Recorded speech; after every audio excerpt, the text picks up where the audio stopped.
তোমাদের সাথে শেয়ার করব গোবিন্দভোগ চাল দিয়ে পটলের একটা রেসিপি। প্রথমে পটলটাকে নুন হলুদ দিয়ে ভাজা ভাজা করতে বসিয়ে দিলাম। খুব কম তেলেই ঢাকা দিয়েই ভাজা করেছি। দেখো তোমরা দেখতে পাচ্ছ খুব একটা তেল নেই। অন্যদিকে মিক্সির বাটিতে বেশ খানিকটা কিশমিশ, একটা টমেটো আর 4-5টা মতো কাঁচা লঙ্কা পেস্ট করে নিলাম।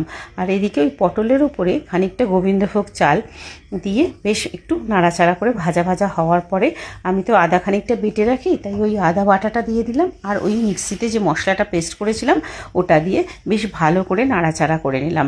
অ্যাকচুয়ালি খুব কম তেল দিলেও যখন মশলাটা কষানো হয়ে যাবে না, তখন মশলা থেকে একটা তেল ছাড়তে শুরু করবে। ওই সময় অবধি কিন্তু কষাতে হবে, গ্যাসটাকে কমিয়ে বাড়িয়ে। তারপর যখন তেল ছাড়ছে তখন ওই মিক্সি ধোয়া বাটিতে থেকে জলটা ঢেলে দিলাম, দিয়ে একটু সিদ্ধ হতে দিলাম গ্যাসটাকে সিমে রেখে।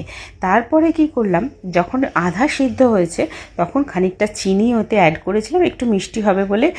আর তোমরা দেখতে পাচ্ছ একটু গরম মশলা ওতে অ্যাড করে দিলাম। আর নামানোর আগে দিলাম একটু ঘি।